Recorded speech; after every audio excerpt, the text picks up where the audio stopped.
Welcome to the sandwich generation, where you and I are stuck in the middle between our kids and grandkids and our parents and our grandparents, and we're just running around trying to work it out for everyone.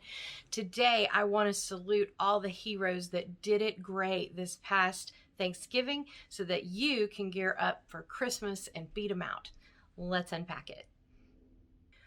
You and I did a lot of talking before Thanksgiving about ways that you can give gifts, ways that you can help them remember the holidays with food and their own recipes and things like that. And I actually got to see that in action this year. And I am so proud of you guys that really went out there on a limb.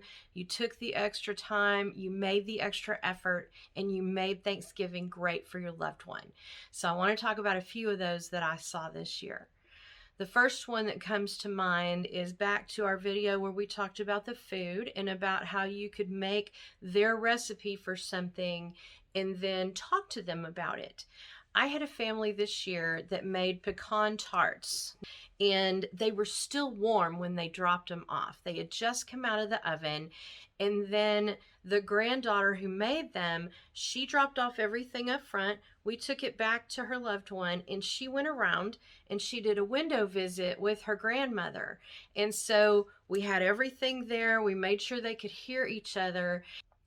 That granddaughter also wrote her a letter that she can keep forever, and she wrote it big enough that grandma could read it, but then they also talked about it together. They opened the letter, they read it, they talked about the food, they talked about everything, and it was such a rewarding experience. I don't know how the granddaughter felt about it because she was on the outside, but I was on the inside with that loved one, and it lit up her day. And this granddaughter, goodness, she told her how she made it exactly to her recipe. She could try it so the grandmother could say, yeah, that is exactly how I remember it. You did a great job in making that. And then they talked about the letter, and they talked about all the loved ones who have been calling and sending well wishes to that grandmother, because they know that she's in senior living, and so she's not going to just pop out every 2 seconds like she used to, because we're in crazy COVID world. So it was such a heartwarming experience to see, and I hope it's something that you might use in your family moving forward.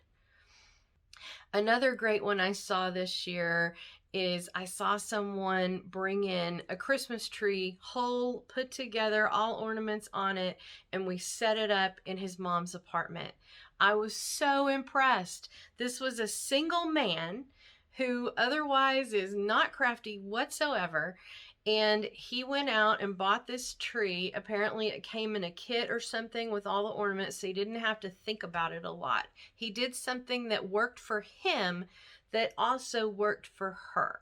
Those are things you should think about, because we're busy, right? In the sandwich generation, we're running around. So we have to think of ways to make it work in our life so it can work in theirs.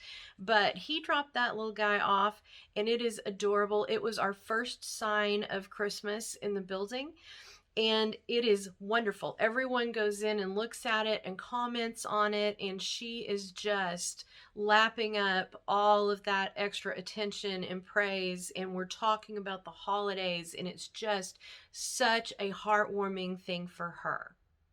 I had a birthday happen in the middle of our holiday season here. A lady had a birthday, and she has family that's all over the country. They're long distance. So what's the takeaway from them? They overloaded her room this year with flowers. It was great. I think I've told you in other videos how seniors, that generation, they love their flowers. They used to send flowers for everything. And this year, the first thing that showed up was a little flower arrangement, and it had a little gift on it, and it had a little card on it. And she thought that was just super impressive. But then as the day went on, the flowers just kept coming in. And so at the end of the day, she had flowers and balloons and everything all over her apartment, and she was giggling like a schoolgirl at the end of the day. You know, that first one touched her heart a lot because she wasn't expecting anything from anyone, maybe a phone call. But by the end of the day, you know, the last one that we saw, I dropped off for her and she was reading the card and she says, "Oh, this is from my grandchildren in New Jersey." And so everyone that was everywhere made that special effort for her, and she was queen for a day, and she just loved it. Okay, so the last one I want to talk about, this family has a family that makes Mexican food every year, and they have a huge spread of food. And the grandmother that lives with us used to be the one cooking most of that food. She's the matriarch. She was the one who was in charge of all that. And this year, the family did not get together because of COVID, but they did make the food. And the food was impressive in that they brought a huge plate. It wasn't like just a single meal, it was like a whole bunch of things. Huge, warm, all ready to go for her. And just like they dropped it off at each other's houses, they dropped it off for us to give to her.